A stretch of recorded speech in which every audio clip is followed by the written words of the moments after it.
besides that, having a bigger screen also meant that there was going to be more complexity in enemy behaviors. One very concrete example would be Metroid fights. Originally, Metroid fights were quite simple. These creatures are going to be flying straight towards the player, and the players has to pretty much shoot them. And since the terrain is usually uneven, they are going to be causing the creature to move diagonally or at least vertically, and that's going to be making the process of aiming a little bit more tricky. The player can only aim in 4 directions. 3 of them are actually useful in this kind of fights, and since every time the Metroid moves diagonally, they are pretty much in a blind spot for the player. That's where the actual challenge comes from. Now, I was actually basing my character system from Zero Mission.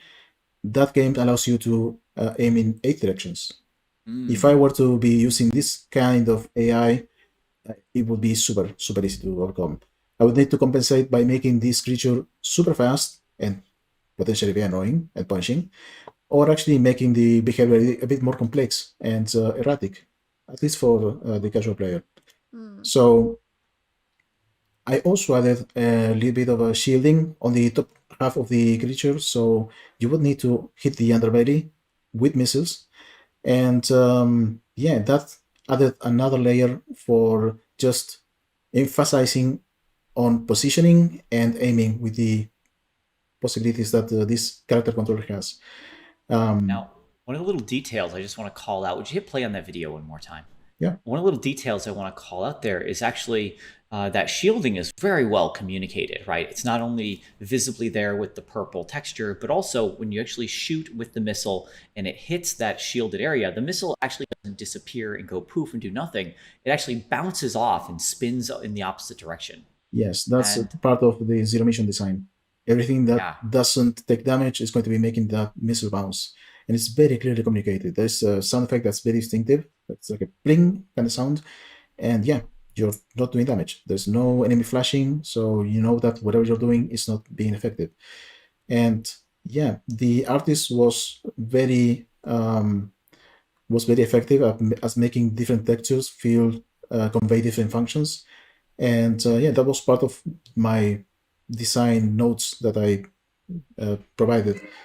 We are going to be hitting this fleshy part down here. This needs to be calling for attention. It needs to be having bright, saturated colors, calling for the player's attention, and it has to be very visible, even if this creature is going to be moving fast.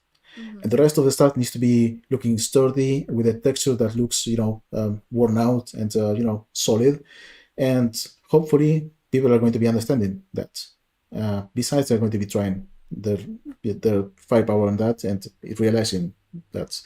But yeah, this is an example that allows us to make these creatures move much more realistically and use the rest of the screen much more efficiently.